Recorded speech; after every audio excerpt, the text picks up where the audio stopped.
Anda sedang mendengarkan suara profetis dari para nabi, hambanya.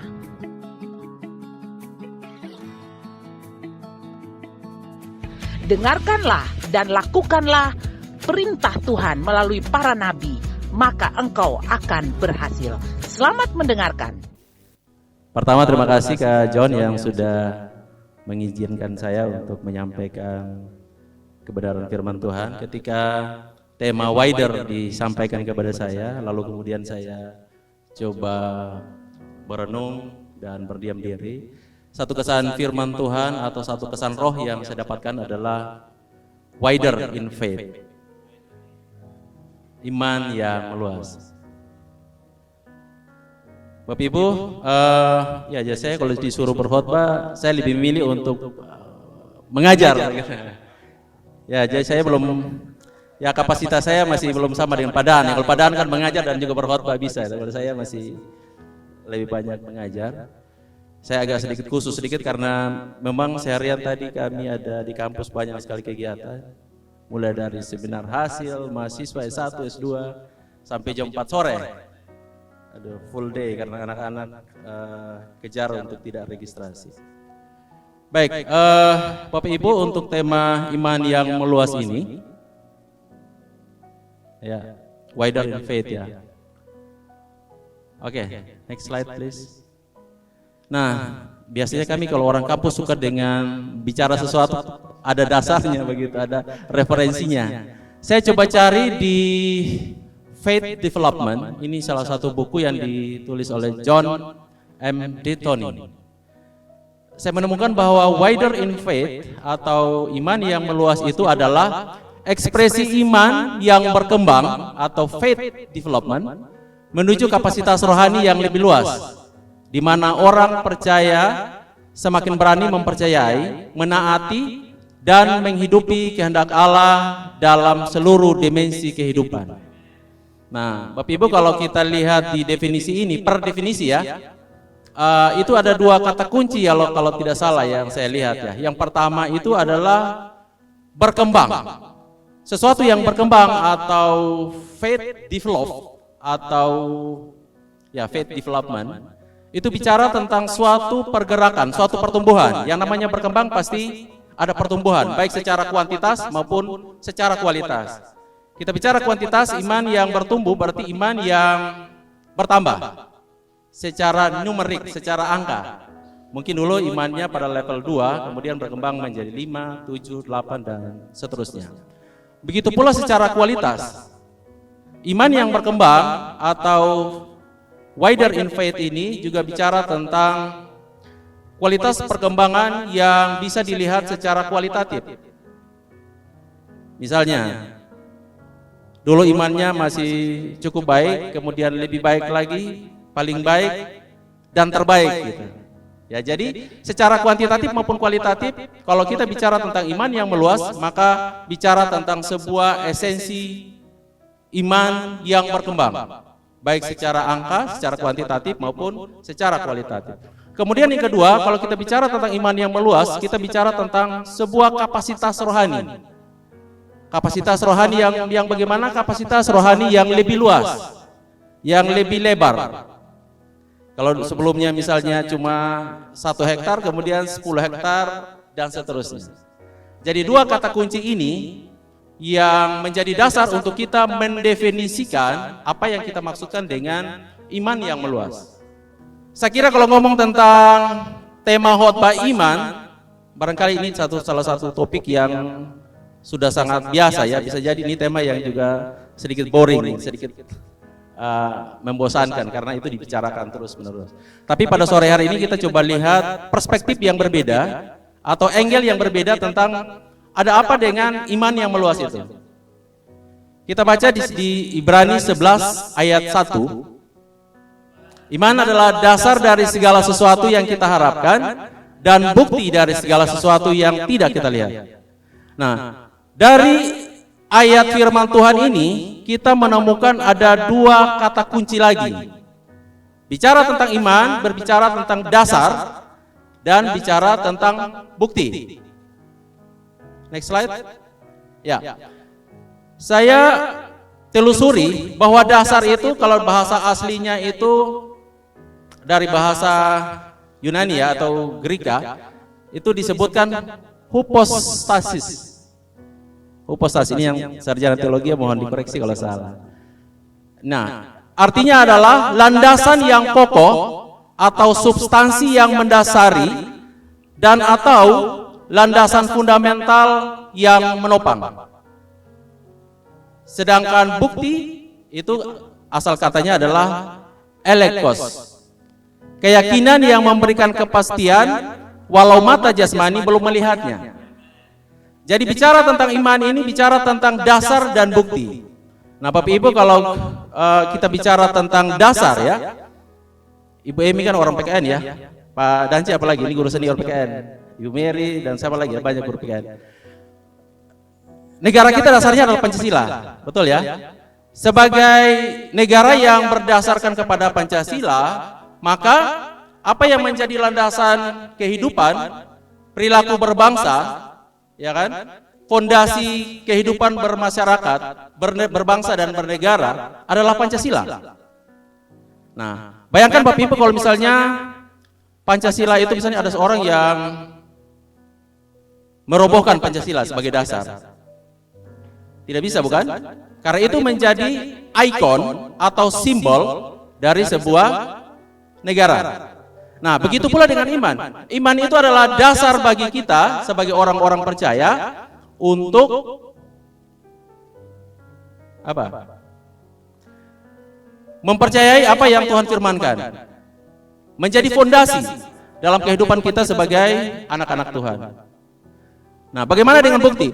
Kalau bukti ini Bapak Ibu, saya ibaratkan seperti sertifikat atau barang berharga lainnya ya, yang bisa menjadi sebuah evidence, sebuah bukti kepemilikan kita terhadap sesuatu. Misalnya kalau kita punya tanah 10 hektar, kalau kita tidak punya bukti, tidak ada yang bisa kita yakinkan kepada orang bahwa itu adalah milik kita. Jadi bicara tentang iman tidak saja sebagai dasar tapi juga sebagai bukti, sebagai sertifikat kita yang menunjukkan bahwa kita punya kuasa untuk mengambil harta kekayaan surgawi. Jadi tidak saja sebagai dasar tapi juga sebagai bukti, sebagai sertifikat. Next. Oke. Mengapa iman harus diperluas? Yang pertama adalah saya pelajari Allah itu adalah Allah yang unlimited atau Allah yang tanpa batas. Jadi kuasa Allah bersifat unlimited karena itu membutuhkan wadah yang tanpa batas. Bapak Ibu, saya ingin menyaksikan tentang bagaimana kebaikan Tuhan ya dengan iman yang saya punya ketika beberapa hari lalu Ibu Mel saya bilang bahwa jangan lihat Pak Pit pada hari ini, tapi lihat bagaimana prosesnya begitu. Tahun 1998 kurang lebih di pertengahannya, saya bergabung di gereja ini. Sebelumnya saya jemaat di Kemah Kesaksian sejak mahasiswa ya, saya di sana. Lalu tahun 98 itu saya datang bukan sebagai mahasiswa Mel, saya sudah sarjana. 97 itu saya sudah selesai kuliah, lalu kemudian bergabung di sini. Ketika itu tahun 98 saya belum ada kerjaan, saya belum bekerja, tetapi satu kerinduan saya, suatu saat saya akan jadi dosen undana. Itu iman saya. Lalu kemudian ketika itu tahun 98 saya ingat persis, kita di gereja ini, saya belum jemaat pemitan waktu itu, ada challenge untuk janji iman waktu itu ya. Nah ini mumpung kita masih dalam masa-masa untuk kita investasi ya, saya ingin menyaksikan bagaimana kebaikan Tuhan. Ketika itu, saya bilang kepada Tuhan, Tuhan saya memang belum punya pekerjaan, tapi saya percaya tahun depan saya sudah bekerja. Waktu itu, ya tidak tanggung-tanggung Bapak Ibu, tahun 98 itu kalau harga 1 juta itu juga lumayan besar itu. Di zaman ketika saya belum ada kerjaan, tapi saya memberi dengan iman ketika itu. Dan apa yang terjadi Bapak Ibu? Saya sebetulnya sangat rindu untuk menjadi dosen, tetapi ketika ada tes pegawai negeri memang saya nama nomor 1. Setiap seleksi berapa kali itu, 3 kali itu nomor saya nomor 1. Teman-teman sudah memberikan ucapan dan segala macam. Tapi begitu terakhir, dulu masih ada namanya litsus ya, atau screening. Saya dinyatakan tidak lulus. Karena apa waktu itu? Ketika saya diwawancarai, oh kamu pernah jadi ketua senat ya? Oh ini kamu yang pimpin mahasiswa di jalan-jalan, kemudian apa namanya demo dan lain-lain gitu. Akhirnya saya di blacklist, begitu. Dan akhirnya puji Tuhan waktu itu, Bapak Ibu, jadi saya tetap menulis di kertas sepotong, lalu saya selipkan di Alkitab bahwa suatu saat saya akan jadi dosen. Lalu apa yang terjadi tidak begitu saja. Dari tahun 98 itu lama sekali. Tuhan malah membawa saya menjadi aktivis LSM. Saya bekerja di LSM tahun 99. Jadi waktu itu yang saya lunasinya kan tahun 99 yang janji iman kan. Tuhan kasih saya kerja itu di awal tahun 99. Kerjanya bukan jadi dosen di LSM. Tetapi ketika saya berdialog dengan Tuhan, saya kepinginnya jadi dosen, kenapa saya dibawa ke LSM begitu. Nah, puji Tuhannya, LSM yang tempat saya bekerja itu adalah bekerja di bidang media dan komunikasi, dan saya itu waktu itu terpilih atau menempati posisi yang disebut dengan media and communication spesialis gitu. Padahal belum punya pengalaman apa-apa begitu. Nah, waktu saya berdialog dengan Tuhan, kok saya pinginnya jadi dosen, tapi tiba-tiba saya menjadi staf LSM begitu. Tapi Bapak Ibu tahukah apa yang saya kerjakan ketika itu? Di LSM, pekerjaan yang saya lakukan adalah sama persis dengan pekerjaan seorang dosen. Nah, di perguruan tinggi kalau dosen itu kan pekerjaannya tiga pekerjaan utama ya. Pendidikan pengajaran yang disebut dengan tridharma perguruan tinggi. Pendidikan pengajaran atau mengajar, penelitian, dan pengabdian pada masyarakat. Di LSM sama persis. Jadi waktu itu kami karena pekerjaannya itu berkaitan dengan penguatan kapasitas, jadi itu kita hampir setiap minggu itu ada permintaan untuk memberikan pelatihan. Jadi kita tidak punya masyarakat dampingan, tetapi kita memperkuat mitra. Jadi setiap hari itu kebetulan dia LSM-nya cabang dari Bandung memang. Jadi kita itu dikasih semacam probation atau masa uji coba ya, kurang lebih 8 bulan, dan itu gajinya cuma 80%. Itu akan dievaluasi terus. Kalau misalnya memenuhi syarat ya sudah 100% gitu. Nah, apa yang kami kerjakan? Yang kami kerjakan adalah, karena kami lembaganya adalah menjual jasa, setiap hari itu kami dikasih tugas untuk membaca buku. Baca buku referensi. Setiap minggu kita disuruh untuk presentasi. Buku ini isinya apa? Lalu teman-teman yang lain itu yang jadi staf itu seolah-olah menjadi peserta pelatihan, dan kami berperan sebagai trainer gitu. Jadi in-house training gitu. Jadi begitu selesai di pelatihan, kemudian kita dievaluasi. Kamu tadi itu terlalu banyak mengajar, tidak cocok jadi trainer. Seperti itu, diomongnya itu terang-terangan. Begitu pula ketika misalnya kita membawa materi di lembaga pemerintah ataupun di LSM ya, karena kami mitranya LSM dengan pemerintah. Begitu selesai bawa materi itu, bos saya atau line manajer saya itu kan tunggu di belakang. Kemudian dia bilang, tadi kamu kekurangannya di sini. Pokoknya dijelaskan detail-detail. Nah, itu terus yang saya kerjakan ya. Nah, di samping mengajar, waktu itu kami juga melakukan penelitian. Lalu pendampingan masyarakat itu ya ibaratnya samalah dengan pengabdian masyarakat. Sehingga ketika itu saya berkesimpulan bahwa LSM yang tempat di mana saya bekerja itu juga sebetulnya adalah pekerjaan dosen. Nah, luar biasanya Bapak Ibu, ini ceritanya bermula dari yang iman tadi itu, janji iman itu tadi ya, Tuhan membawa. LSM itu memaksa saya untuk kursus bahasa Inggris. Dan LSM yang membayari, saya tidak keluar 1 sen pun. Disuruh saya kursus selama 2 tahun, itu masih mulai dari basic English training, BELT ya. Kemudian mulai dari TOEFL preparation sampai English for academic purposes. Nah, begitu selesai kursus, kemudian teman saya menelpon saya, teman LSM juga, Pit, ini ada beasiswa Ford Foundation, kamu mau melamar atau tidak? Akhirnya, oh ya saya mau. Akhirnya saya kirim lamaran, kemudian singkat cerita, ternyata dalam lamaran beasiswa itu ada satu tahapan yang disebut dengan tes bahasa Inggris. Dan itu adalah tes TOEFL. Nah, saya belum pernah tahu tes TOEFL kalau seandainya saya tidak dibayarin oleh LSM untuk kursus TOEFL. Dan akhirnya singkat cerita kurang lebih ada ratusan orang waktu itu pesaing dari kami hanya 5 orang yang lolos tes bahasa Inggris. Dan dari 5 orang itu ada kompetitor saya ada 3 orang ya. Tapi satunya itu ketika pas diwawancarai ketahuan bahwa dia anggota dewan yang dari PDS dulu. Ya ada 1 orang, Trisna Dano namanya. Akhirnya dia di blacklist, tinggallah saya sendiri. Akhirnya kami pada saat itu tahun 2005 kalau tidak salah ya, dari NTT kami ada 2 orang yang lolos untuk beasiswa luar negeri. Itu. Jadi saya mau ceritakan bahwa ketika kita beriman kepada Tuhan, Tuhan sanggup untuk memperlengkapi, mempersiapkan. Jadi kerinduan saya untuk menjadi dosen ya tidak berhenti sampai di situ. Jadi ketika saya selesai kuliah, singkat cerita, ada tawaran yang menarik. Tawaran menarik ketika itu ada peluang menjadi media konsultan, tapi penempatannya di Aceh.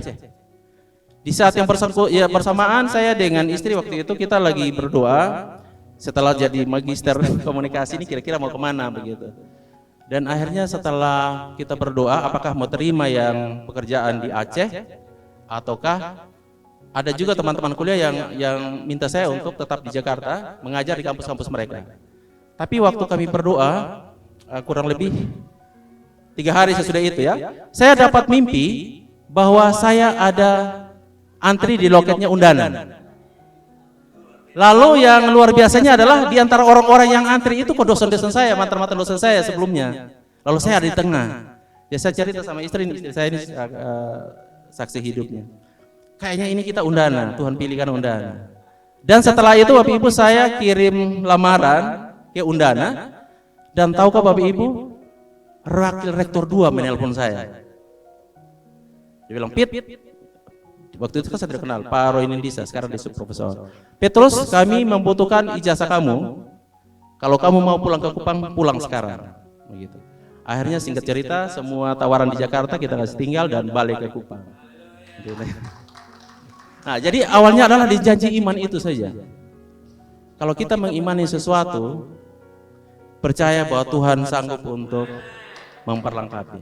Ya, kita lihat di Lukas 5 ayat 1 sampai 6. Pada suatu kali Yesus berdiri di pantai Danau Genesaret, sedang orang banyak mengerumuni dia hendak mendengarkan firman Allah.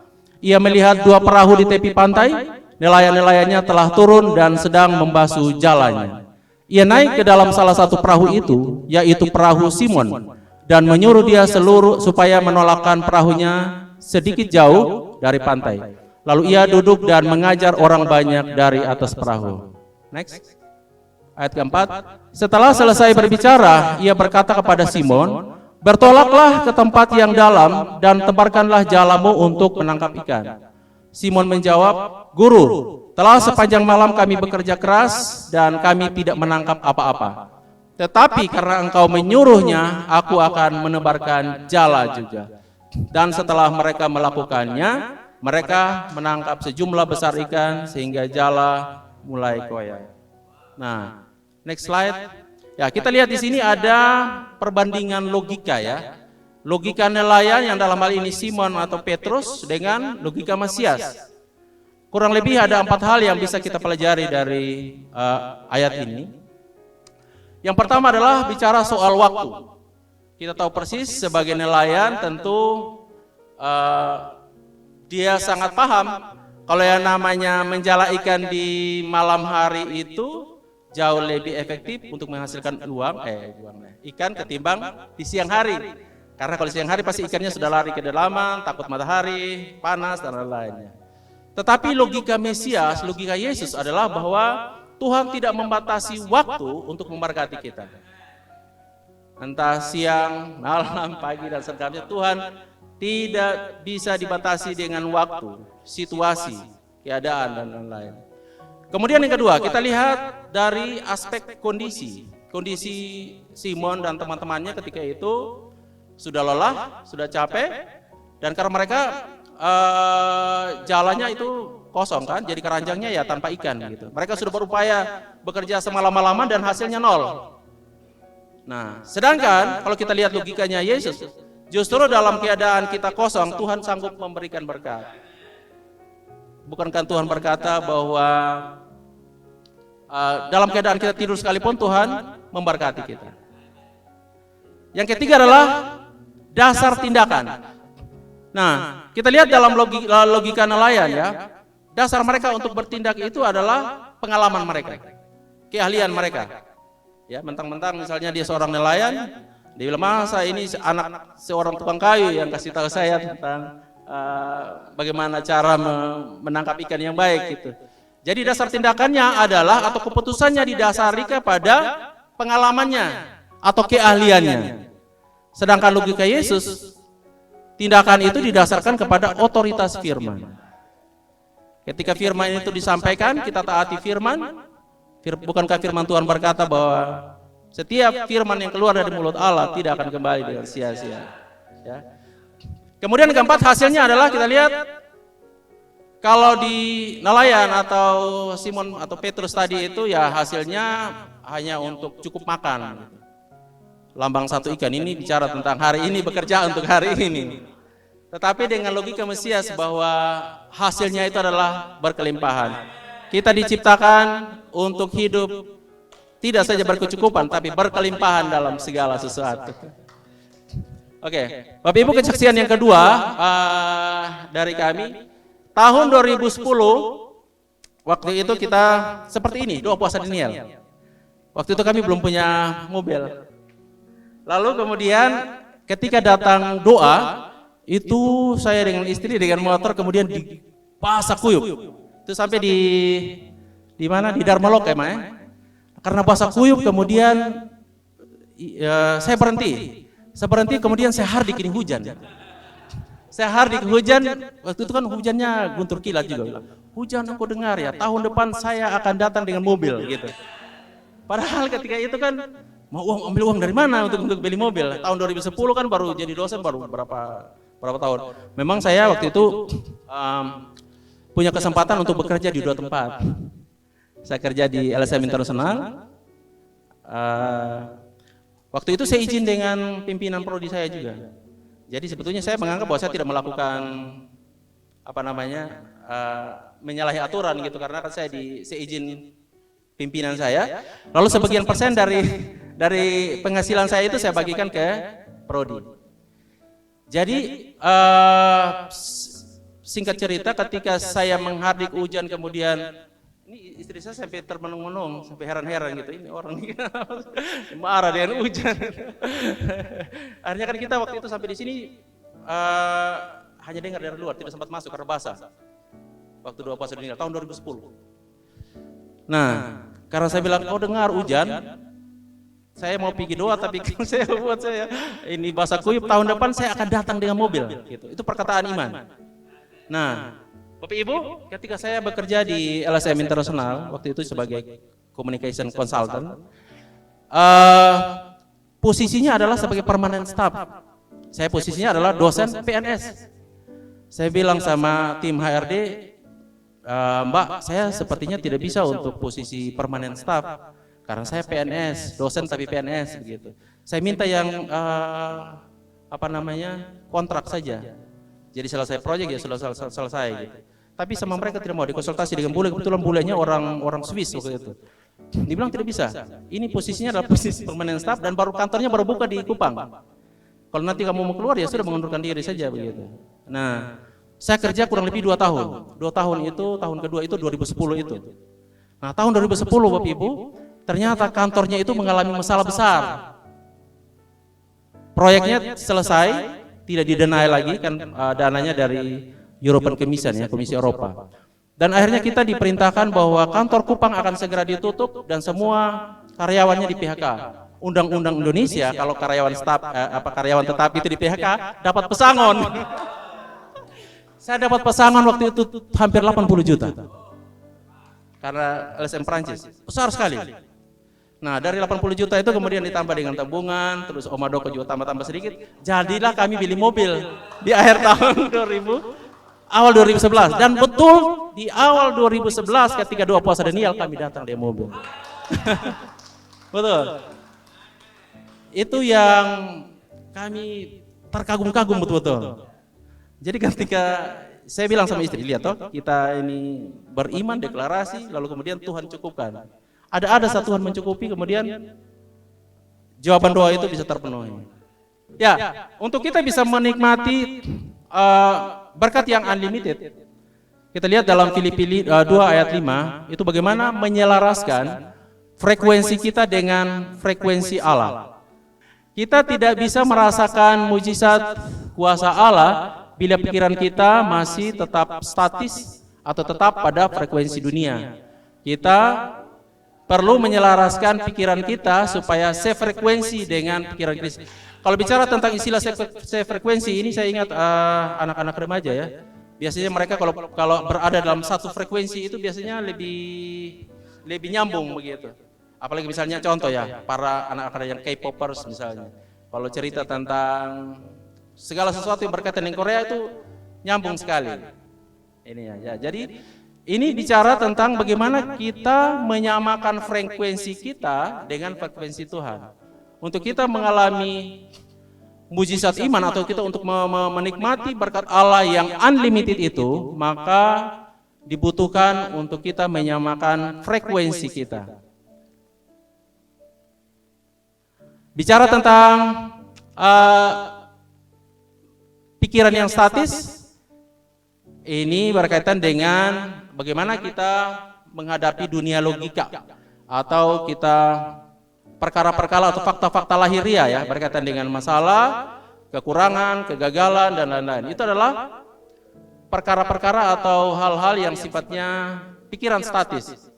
Nah, pikiran-pikiran statis ini sebetulnya menjadi penghambat untuk kita menyamakan frekuensi kita dengan Allah. Gitu. Nah, sehingga karena kita ada di pikirannya masih statis, pikirannya masih berorientasi kepada pikiran-pikiran tadi, rasa gagal, trauma masa lalu dan lain-lain. Akhirnya ini yang menjadi satu penghambat atau gangguan ya, gangguan sinyal untuk kita menerima atau menyamakan atau untuk mendengar suara Tuhan.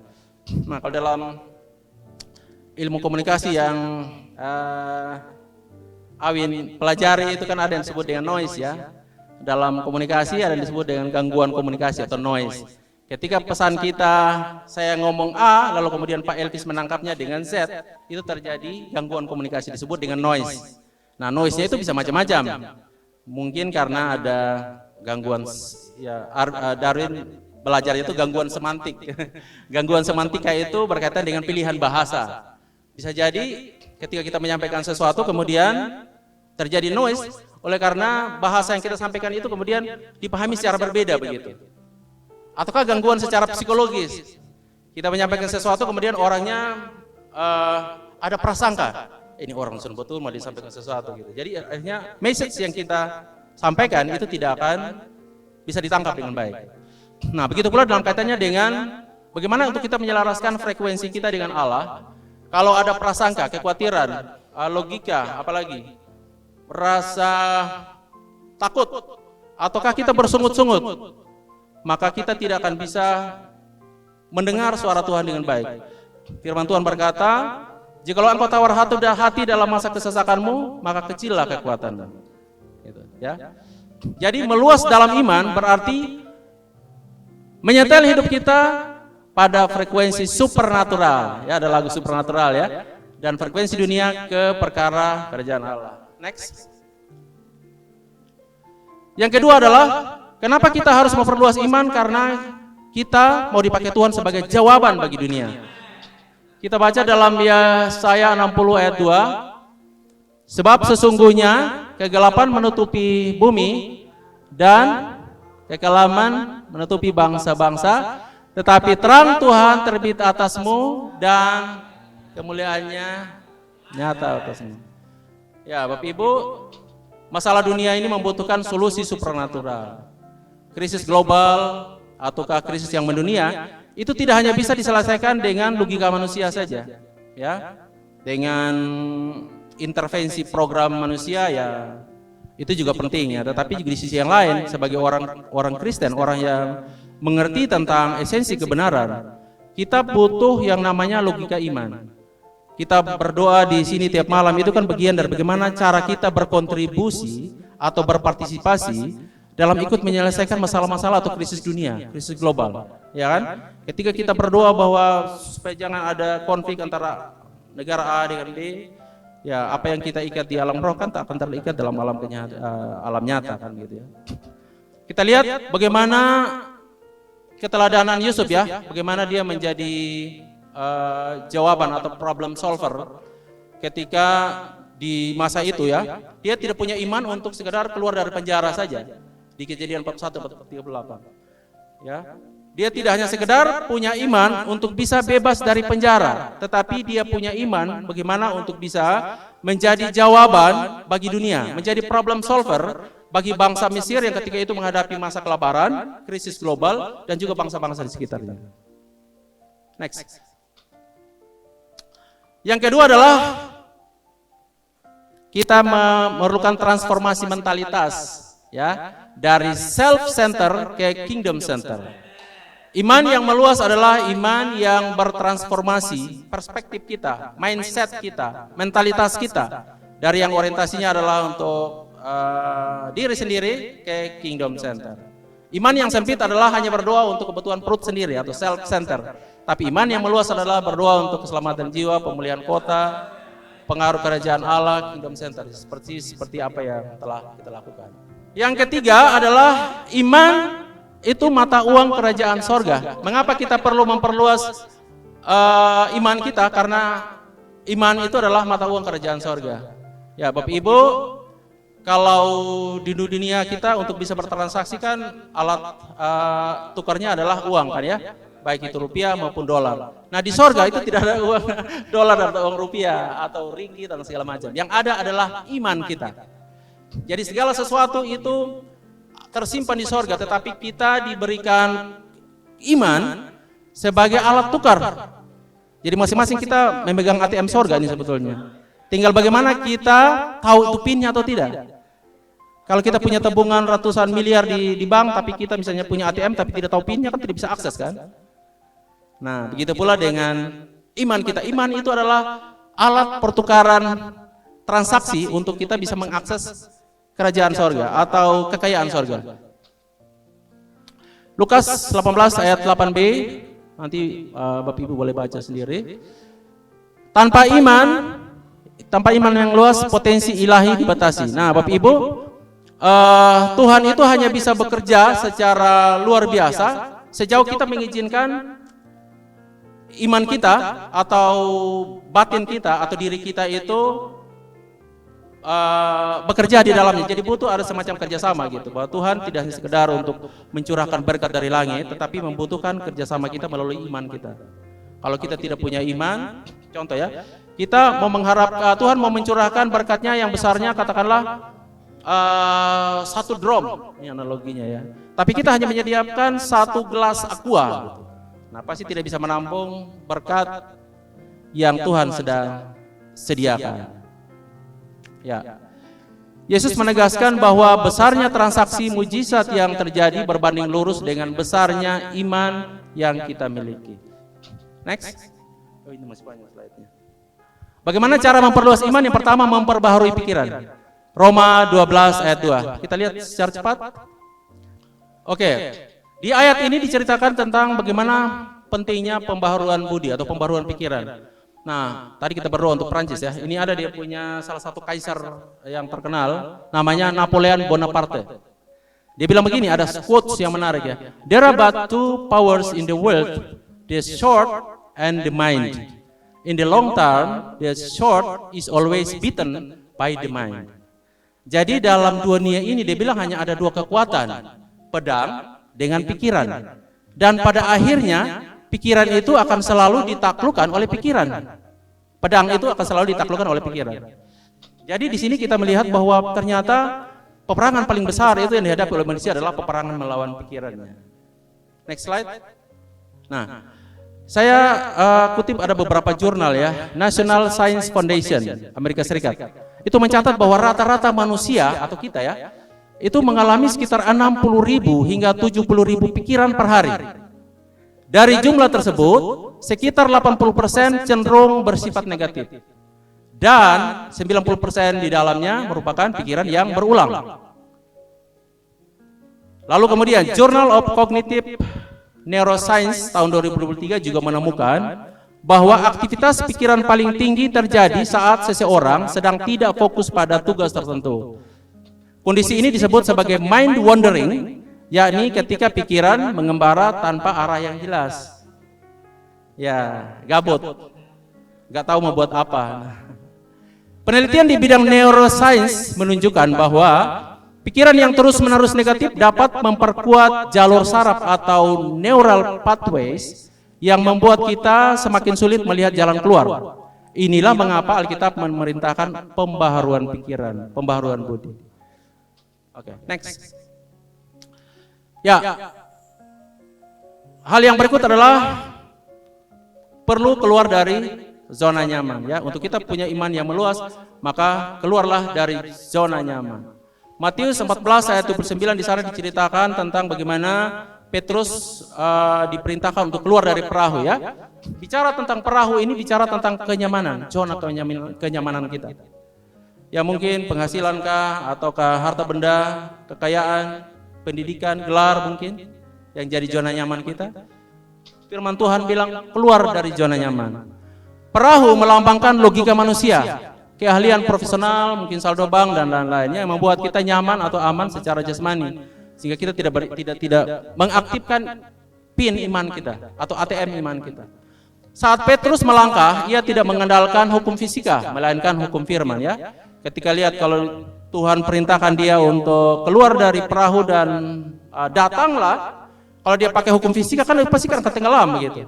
Tapi hukum yang dia pakai adalah hukum firman, karena ada perintah, datanglah.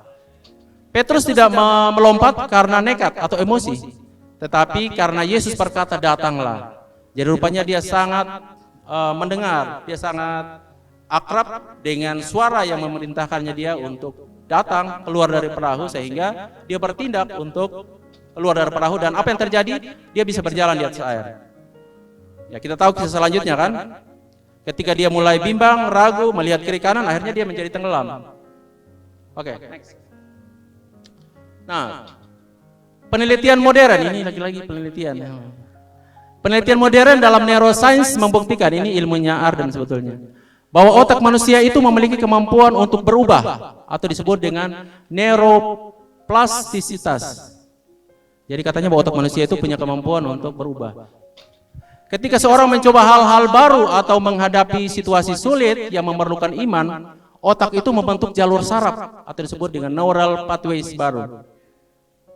Sebaliknya, bila tetap di zona yang nyaman, membuat koneksi saraf itu menjadi kaku atau lemah. Itu hasil penelitiannya. Ya, salah satu psikolog Albert Bandura, nih Kamel waktu itu kutip dia punya teori yang namanya social learning theory. Dia meneliti tentang self-efficacy atau keyakinan seseorang pada kemampuannya untuk berhasil. Penelitiannya menunjukkan bahwa cara tercepat membangun mental yang kuat adalah melalui mastery experiences atau berhasil melewati tantangan yang sulit. Jadi setiap kali keluar dari zona nyaman dan melihat Tuhan menolong kita, maka otot iman kita itu sesungguhnya sedang menjadi lebih besar dengan sendirinya. Nah, ini sains saja sudah membuktikan bahwa otak kita itu akan berkembang saat menghadapi tantangan, ujian, rintangan. Ketika kita mengaktifkan iman kita, maka otot rohani atau otot iman kita menjadi lebih fleksibel, lebih ini. Ya. Oke, next. Nah, ini yang ketiga adalah bagaimana caranya untuk kita memiliki iman yang luas, intim dengan Roh Kudus. Yudas 1 ayat 20. Ini lagi-lagi saya baru ke jurnal ya. Ada satu jurnal di sebelah kiri itu satu buku. Itu dia meneliti apakah ada hubungan antara berdoa dalam bahasa roh dengan membangun kapasitas iman secara supranatural. Nah, di ahli-ahli di Amerika ini mereka melakukan penelitian ya, di Newberg, Dr. Newberg ya, seorang ahli neuroteologi. Dia melakukan pemindaian otak, dia melakukan semacam SPECT scanning begitu terhadap orang-orang yang berdoa dalam bahasa roh. Nah, hasil penelitiannya menunjukkan saat seseorang berdoa dalam bahasa roh, aktivitas di dalam di lobus frontal ini ya pusat logika itu menurun katanya. Berbeda dengan orang-orang yang berdoa tidak dengan menggunakan bahasa roh. Itu meningkatkan lobus frontal. Jadi pusat logika mereka itu menjadi lebih kuat ketimbang orang-orang yang kebiasaannya lah berdoa dengan bahasa roh. Gitu. Nah, jurnal kedua yang mendukung adalah studi tentang Glossalia Influences. Ya, oke. Nah, ini pengaruh bahasa roh terhadap respon stres jemaat. Ini diteliti di jemaat Pentakosta di New York ya. Ini di sebelah kiri itu Ibu dia punya jurnalnya. Nah, itu ditemukan bahwa pengalaman berdoa dalam bahasa roh jangka panjang itu mengurangi risiko stres. Jadi, untuk kita intim dengan memiliki iman yang luas, maka intimasi dengan Roh Kudus. Oke, next, kita cepat-cepat saja. Yang keempat adalah melalui ujian ya. Iman kita akan meluas ketika kita melalui ujian. Nah, Yakobus 1 ayat 3, sebab kamu tahu bahwa ujian terhadap imanmu itu menghasilkan ketekunan. Ya, seberapa besar mungkin kita doakan per 1, 2, 3 dan seterusnya, tapi kalau kita tekun, Tuhan akan ini. Nah, saya mau bersaksi singkat saja ya, boleh. Ketika kami membangun rumah Bapak Ibu, kami membangun itu tidak dengan karena punya tabungan yang banyak. Kami hanya mulai dengan 100 juta. Nah, yang kami doakan, saya dengan istri ketika itu di Penfui, datang setiap hari itu berdoa bukan untuk meminta, Tuhan kasih kami uang ini, bukan. Doa kami adalah melakukan power statement. Jadi doa kami dengan istri, kami pegangan tangan, Tuhan terima kasih, Tuhan yang menyuruh kami bangun rumah, kami akan selesaikan bangun rumah ini tanpa pinjam uang 1 sen pun di bank. Tuhan terima kasih tiap hari. Dan apa yang terjadi Bapak Ibu, 1 bulan kemudian kita mendapat banyak sekali tawaran-tawaran. Waktu itu istri saya pertama dapat tawaran untuk menjadi konsultan peneliti di orang bule punya. Jadi waktu itu saya yang kirim lamaran, bahasa Inggris semua. Nah, dia tidak tahu bahasa Inggris. Nah, luar biasanya Bapak Ibu, ketika dia diwawancarai, kan waktu itu dia baru pulang mengajar dari Bajawa. Sebelum siap ada dari emailnya ada mau wawancara jam sekian. Jadi saya cerita dan segala macam. Kemudian dia diwawancarai. Nah, tahu ke Bapak Ibu, waktu diwawancarai, pewawancaranya bilang begini, Ibu, beta boleh minta izin saya wawancara dalam bahasa Indonesia boleh kok? Iya, kalau omong pakai bahasa Inggris sudah selesai sudah. Dan akhirnya Bapak Ibu dikirim tiket ke Jakarta dan secara uangnya itu gajinya kan per harian, daily rate 1,5 juta per hari. Bekerja durasi kerjanya waktu itu 45 hari tapi diperpanjang jadi 60 hari. Jadi selama dia di Jakarta itu dia kepingin pulang. Bilang Bapak ya orang dong ini habis ketawa baru kita ketawa ini semua pakai bahasa Inggris semua kita mau pulang saya potong ganti saya tiket Garuda yang dikirim. Tapi itu bilang jangan. Tuhan kirim kita berkat, Tuhan punya cara untuk ini membantu mama. Akhirnya hari kedua yang itu boleh itu pulang tinggal dong orang-orang Indonesia di situ dan omong bahasa Indonesia. Dan luar biasanya setelah itu ada lagi peluang kerja. Nah, jadi uang yang didapat itu kita mulai lagi untuk ditambah rumah. Begitu ada ke tahap berikutnya ada lagi. Ada peluang untuk konsultan peneliti juga. Bosnya yang sama. Nah, karena itu penelitiannya memang penelitian pendidikan juga, tapi saya bilang ya sudah Mak, beta yang lamar gitu. Akhirnya beta yang lamar ketika itu kita sudah di Bandung dan puji Tuhan lolos lagi. Dan ketika itu saya diwawancaranya begini, Pak komitmen tidak, ini jangka waktunya 3 tahun. 3 tahun dan Pak harus waktu itu kan Kementerian Pendidikan kerjasama dengan lembaga Australia, mereka punya proyek yang disebut dengan Kiat Guru. Jadi kita disuruh untuk mengevaluasi, mereka ada punya treatment. Orang TT hanya kita saja. Maksudnya semua orang Jawa yang lain. Nah, jadi kalau Tuhan mengizinkan berkat kepada kita, Tuhan punya cara untuk menolong kita. Jadi ketika itu Bapak Ibu 3 tahun saya bekerja dengan World Bank. Dan ya gajinya lebih dari Ibu Mary lagi. Dan akhirnya setiap selesai rumah sampai finishing itu dapatnya dengan begitu-begitu saja. Nah, itu dari mana? Bukan dari tabungan. Sampai ada keluarga yang bilang, "Wih, hati-hati ini kasih tahu ini Papit yang sampai nanti KPK datang." Oh, hati-hati. Oh, begitu. Jadi mereka pikir saya korupsi di kampus dan segala macam. Padahal selama 3 tahun kan saya kuliah di Bandung. Nah, jadi apa yang saya mau ceritakan adalah bahwa ketika kita declare tentang kepercayaan kita kepada Tuhan, firman Tuhan bilang setiap perkataan firman tidak akan kembali dengan sia-sia. Ini kami saksi hidupnya. Tidak kami pinjam 1 sen pun di bank. Itu dari iseng-iseng. Kami punya kebiasaan untuk menulis buku mimpi ya. Jadi waktu di Able Love kami ada diarahkan untuk punya dream book kan ya. Nah, di dream book itu kita menulis apa saja menjadi mimpi cita-cita kita. Termasuk Ibu Mary jadi dosen undana itu dari hasil penulisan cita-cita deklarasi mimpi di situ. Jadi kita tulis tahun sekian Ibu Mary jadi dosen undana, tahun sekian anak saya akan kuliah di kedokteran, tahun sekian Bapak Mama baptis, semua selesai, dijawab semua. Tidak ada satupun yang kita tulis di buku itu yang tidak dijawab oleh Tuhan. Bapak dan Mama itu datang di Kupang dan dibaptis. Kita juga punya tulis di situ tahun sekian ada tambahan anak. Kami memang ada tambahan anak waktu itu, tapi karena kita mengalami kecelakaan sudah 5 bulan dalam perut kan, akhirnya di keguguran. Tapi Tuhan cukupkan. Kami tulis itu bodoh-bodoh saja. Tahun sekian, maksudnya tidak dilandasi oleh ya, karena firman Tuhan bilang mempercayai firman itu tidak bisa dengan teori. Ibu Mel belajar teori komunikasi itu 300-an teori komunikasi. Ada banyak sekali teori, ya. Tapi mempercayai firman Tuhan tidak bisa dengan teori. Kalau firman Tuhan bilang jangan khawatir, sudah jangan khawatir. Kami tulis ya tahun sekian akan punya rumah tingkat begitu, itu kita tulis ya. Persis ininya. Tahun sekian akan punya ini gitu. Lalu kemudian tiap malam itu kita hanya berdoa dengan doa Yabes. Kiranya Tuhan memberkati kami berlimpah-limpah gitu. Dan kita tidak buka kok baca-baca, aduh di kapan ini Tuhan jawab dan segala macam. Semua kata-kata, semua tulisan yang kami tulis di Dream Book itu tidak ada satupun yang tidak dijawab oleh Tuhan. Tadi sebetulnya saya mau ingin foto itu buku itu, cuma saya lupa. Itu Dream Book itu. Termasuk tahun 2022 kami perbaharui itu Dream Book. Itu waktu saat Nona mau kuliah. Kita minta spesifik. Pokoknya Nona 2022 dia lulus kedokteran bukan dari jalur lokal yang Ngendiri itu karena harus bayar berapa ratus juta gitu. Dan puji Tuhan dia cuma belajar secara manusia, dia tidak mungkin lulus di kedokteran. Kami dengan mamanya harusnya kan kami menguji, mengawas. Tapi kami memilih untuk berdoa begitu dia masuk sampai selesai. Yang kami doa Tuhan terima kasih dia lulus gitu. Dan puji Tuhan dia mentalnya persiapannya cuma 1 bulan. Kemampuan matematika ya Ibu Bila tahu, fisika apalagi. Tapi dia bilang, "Papa, waktu saya masuk di ruang ujian, saya menghadapi komputer, saya hanya menyembah," dia bilang. Waktu penyembahan berhenti di mana klik di situ. Berhenti di mana klik di situ.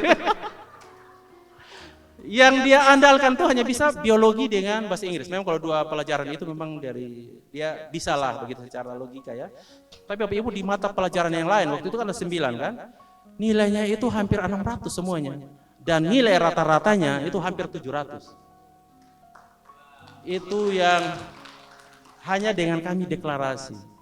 Jadi kami keliling Undana karena sudah dia tesnya kan kurang lebih 2 jam lebih ya. Jadi kita bosan ini kita turun doa, kita doa terus tidak tanpa putus-putus. Doanya bukan untuk lulus, terima kasih Tuhan dia lulus gitu. Memang kita secara manusia ya memang ada tabungan lah itu ya. Makanya Ibu Miri pakai lah sudah ini uang ada nih aku beli ya ini apa kalian. Itu uang yang disiapkan. Jadi Bapak Ibu dari sini kita menyaksikan bahwa jangan ragu untuk declare tentang iman kita. Jangan berpikir, memang sampai cerita begini. Oh no, siapa saya sebelumnya? Kalau mau bilang orang pintar, terlalu banyak orang pintar di NTT. Ya kan, mau bilang orang hebat, lebih lagi. Tapi kalau Tuhan memberkati kita, Tuhan sanggup untuk mengirimkan burung gagak kepada kita. Oke. Sudah lewat sekali. Oke, next slide, cepat-cepat saja. Nah, penghalang iman yang meluas, next. Oke, Matius 13:54-58, next. Ya, ini bicara tentang bagaimana mujizat ketika itu Tuhan Yesus tidak banyak membuat mujizat oleh karena ketidakpercayaan mereka. Jadi karena mereka tidak percaya bahwa Yesus sanggup memberikan mujizat, maka yang terjadi adalah mereka menolak. Ya, ada atmosfer penolakan. Jadi logika seringkali menjadi penghambat ya, atau menjadi penghalang untuk kita bisa mencapai iman yang meluas dan menikmati berkat-berkat Tuhan yang supranatural. Next. Oke, ini kita belajar dari keteladanan Abraham untuk bagaimana dia merespon taat pada Tuhan, kemudian cara pandangnya itu percaya bahwa Tuhan melampaui logikanya, sikap hatinya menyerahkan masa depannya, dasar pembenarannya adalah imannya kepada Allah, sehingga tindakannya adalah ketaatan yang nyata. Next. Nah, itu juga dengan Yosua, Kaleb sama 10 pengintai ya. Kita lihat bahwa identitas 10 pengintai itu adalah inferior atau mereka sendiri melihat mereka sebagai belalang. Mereka tidak menyadari bahwa roh yang ada pada mereka adalah roh yang lebih besar daripada dunianya. Tapi Yosua dan Kaleb, mereka bilang dengan otoritas ya, kita akan menelan mereka. Kemudian mereka fokusnya pada kekuatan lawan. tembok kota penghalang. Beta ini kan pendidikannya cuma begini, penghasilan beta cuma begini, beta cuma pekerjaan begini. Mana mungkin saya bisa punya berkat yang besar. Fokusnya kepada apa? Pada kekuatan lawan. Tetapi Yosua dan Kaleb fokusnya adalah penyertaan dan janji Tuhan, mempercayai firman. Ya, kalau Bapak Ibu kalau ngomong tentang mengandalkan logika, ini sebetulnya kami yang sekolah, saya ini kalau jumlah berapa, hampir 20 tahun mungkin, itu lebih mudah mengandalkan logika sebetulnya, karena kita didoktrin dengan filsafat, sekularisme dan lain-lain gitu. Tapi saya mau bilang bahwa kita belajar tentang teori itu memang tidak salah, itu penting. Tetapi jangan sampai kepintaran kita kemudian membatasi ya, untuk kita tidak beriman sesuatu hal yang lebih besar. Bapak Ibu percaya seperti yang Ibu Mel bilang bahwa saya ketika ada di sini ya seperti biasa saja. Tetapi karena saya punya iman, kemudian Tuhan memberkati saya, ya tidak banyak-banyak juga, ya berkecukupan lah. Teman-teman saya ada yang sampai sekarang ini belum, kerjaannya belum betul, kerjanya pindah-pindah. Apa rahasianya? Iman kepada Tuhan. Menyadari bahwa DNA kita adalah DNA kerajaan surga. Hasilnya adalah mereka mati di padang gurun, sedangkan Yosua dan Kaleb mereka masuk dan memiliki tanah perjanjian.